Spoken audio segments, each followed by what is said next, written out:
میرے رسول کریم سید عالم صلی اللہ علیہ وسلم اپنے غلاموں پہ کرم فرماتے. شاہ ولی اللہ محدث دہلوی ہندوستان میں جتنے مکاتب فکر ہیں سب کے متفقہ پیشوا ہے شاہ ولی اللہ. جو بھی کسی مکتبہ فکر سے تعلق رکھتا ہے شاہ ولی اللہ صاحب سے اس کا سلسلہ حدیث ملتا ہے. شاہ ولی اللہ صاحب کہتے ہیں میرے ابا جی شاہ عبد الرحیم محدث دہلوی بیمار ہو گئے. ساری زندگی نبی پاک کا دین پڑھایا, ساری زندگی حضور کے فرمان سے لوگوں کو آگاہ کیا, قرآن و سنت کا درس دیا, فالج ہو گیا. لوگ باتیں کرنے لگے. کہتے ہیں میرے والد صاحب کہتے ہیں میں رونے لگا کہ یا رسول اللہ میں کسی اور کا تو نہیں, میں تو آپ کا ہوں, نظر کرم ہونی چاہیے. فرماتے ہیں میرے والد گرامی کہ اچانک میرے گھر میں روشنی پھیلنے لگی, خوشبو آنے لگی, اور میرے استاد گرامی شاہ عبد العزیز محدث دہلوی خواب میں آئے. کہنے لگے عبد الرحیم یہ چارپائی سیدھی کر, جس طرف تیری چارپائی کے پیر ہے یہ دروازہ اس طرف کھلتا ہے, جلدی سے سائیڈ بدل. کہتے ہیں میں نے فٹافٹ شاگردوں سے کہا سائیڈ بدل دی. میں نے کہا استاد جی کیا ہونے لگا ہے؟ کہنے لگے تیرے گھر میں رسول اللہ تشریف لا رہے ہیں, نبی پاک کی جلوہ فرمائی کا وقت ہے. انفاس العارفین میں شاہ ولی اللہ میں نے اس آدمی کی بات چھیڑی ہے جو سب کے متفقہ ہے. کہتے ہیں اندر آئے, نور آیا, روشنی آئی, خوشبو آئی. شاہ عبد الرحیم صاحب کہتے ہیں میں کیا دیکھتا ہوں, مصطفیٰ کریم آئے ہیں. ایک طرف ابو بکر صدیق ہے, دوسری جانب مولا علی شیر خدا ہے. فرماتے حضور تشریف لائے, اپنا کوئی ملے تو دکھ سارے یاد آ جاتے ہیں. کہتے ہیں وہ بیماری کا دکھ, ایک تنہائی, ایک غربت, ایک بیماری, ایک بڑھاپا, ایک لوگوں کے تانے. حضور کو دیکھا نا تو میرے آنسو دریا کی طرح بہے. کہتے ہیں رسول پاک میرے قریب آئے, میں فالج زدہ تھا, اٹھ نہیں سکتا تھا. چارپائی پہ بیٹھے بیٹھے میں نے حضور کے سینے پہ سر رکھ دیا اور رونے لگا. میرے آنسو حضور کے کرتے پہ گرنے لگے. کہتے ہیں نبی پاک کی داڑھی مبارک میرے چہرے سے لگنے لگی. اتنی تسلی دی محبوب نے, اتنی تسلی دی کہ فرماتے اگلے پچھلے سارے غم ہی میں بھول گیا. مجھے لگا کہ دنیا کا خوش قسمت خوش نصیب شخص میں ہوں اور مجھے فرشتے جن اور انسان سلامی دینے آ رہے ہیں. شاہ عبد الرحیم صاحب کہتے ہیں جہاں جہاں درد تھی نبی پاک نے دستے شفا پھیرنا شروع کیا. کہتے ہیں ہاتھ حضور کا لگتا گیا, شفائیں اللہ عطا فرماتا گیا. فرماتے شفائیں دوڑ گئیں, خوشبوئیں پھیل گئیں, طاقتیں آ گئیں.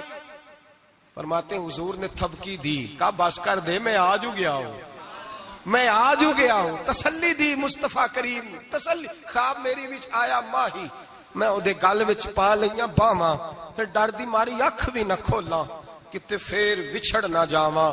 چر ہویا مینوں ترلے لیندیاں, کدی موڑ میرے ول واگاں. خواب میری وچ ایک بار جے آویں میں ساری عمر نہ جاگا. کہا نبی پاک بس کرنا آج ہو گیا ہو. کہتے میرا دل کیا کہ حضور جا رہے ہیں تو کوئی تحفہ ہی عطا کر دے, اور پھر دل کیا کہ کبھی حضور اپنی داڑھی کے 2 بال مبارک منہ مبارک دے دے تو میرے نصیب چمک جائے. کہتے میرے دل میں خیال تھا قربان جاؤں میرے رسول پاک نے یوں داڑھی پہ ہاتھ پھیرا اور 2 منہ مبارک اتارے. فرمایا چل یار فکر نہ کر, تو رکھ لے. کہتے حضور نے مجھے دیے. اللہ کے حبیب جانے لگے, دروازے تک پہنچے تو میں نے اپنی چارپائی کو ٹٹولا تو بال ہی نہیں. میرے دل میں خیال آیا منہ مبارک کہاں گئے. کہتے نبی پاک نے رخ پھیرا اور حضور نے فرمایا تکیہ اٹھا کے دیکھ, میں نے تیرے تکیے کے نیچے رکھ دیے, تکیہ اٹھا کے دیکھ. فرماتے حضور چلے گئے. سویرے چنگا بھلا اٹھ کے چلنے لگا تو لوگ کہنے لگے یہ کرشمہ کیسے ہوا. میں نے کہا اس نے شفا دی ہے, جو شفا دینے والے کا محبوب ہے, جو شفا دینے والے کا حضور علیہ السلام کا دست مبارک پھرا ہے, شفا ہو گئی. اور میں نے کہا دلیل یہ ہے کہ مصطفیٰ یہ اپنے 2 بال مبارک بھی دے گئے. تو اعتراض کرنے والے فوراً کان کھڑے ہو گئے. عقل کو تنقید سے فرصت نہیں, عشق پر ایمان کی بنیاد رکھ. کہنے لگے یہ واقعی حضور کے 3 آ گئے. کہنے لگے واقعی. میں نے کہا جاؤ دھوپ میں لے کے جاؤ. کہتے وہ تینوں لے کے گئے. جب کمرے سے نکلے تو بادل کے ٹکڑے نے آ کے سایہ کر دیا. بادل کا ٹکڑا سایہ کرتا ہے. ایک مان گیا, 2 کہنے لگے جی اچانک ہو گیا. میں نے کہا دوبارہ جاؤ, 1 بار نہیں 2 بار نہیں 100 بار جاؤ. میں رسول اللہ کا نوکر ہوں, میں نوکری کر کے کھاتا ہوں, جھوٹ بول کے نہیں کھاتا. میں حضور کے نام پہ جھوٹ بولوں گا, اور جس کو نوکری کرنے سے وہ راج کے دے اسے جھوٹ بولنے کی کیا ضرورت ہے؟ فرمایا وہ دوسری بار گئے، سایہ پھر ہوا، آ کے میرے قدموں سے لگ گئے، کہنے لگے آپ بالکل ہی سچ کہہ رہے ہیں۔ ایک اور جماعت آ گئی، کہنے لگے ہمیں بھی زیارت کرائیں۔ میں نے تالے میں رکھے ہوئے تھے، تالا کھولتا ہوں تو کھلتا ہی نہیں، کھولتا ہوں تو کھلتا ہی نہیں۔ کہنے لگے شاہ جی خیر تو ہے، کیوں نہیں کھلتا؟ تو میں نے نظر ڈالی، میں نے کہا تم میں کوئی ایسا تو نہیں جس پہ غسل فرض ہو؟ غسل فرض ہو؟ ایک بندہ گردن جھکا، کہنے لگا حضرت غلطی ہو گئی، میں فٹافٹ آ گیا نا، آ نہیں سکا۔ میں چل نکل مجمع سے۔ جو رب اپنے محبوب کے وجود پر مکھی نہیں بیٹھنے دیتا، جس نے محبوب کا سایہ نہیں بنایا کہ کسی کا پیر نہ آ جائے، وہ محبوب کے منہ مبارک کے قریب ناپاک آدمی کو آنے دے گا؟ نکل۔ کہتے ہیں مجمع سے نکلا، میں نے چابی لگائی تو تالا فوراً ہی کھل گیا۔ واللہ وہ سن لیں گے، فریاد کو پہنچیں گے ہم۔ اتنا تو ہو کوئی فریاد کرے دل سے۔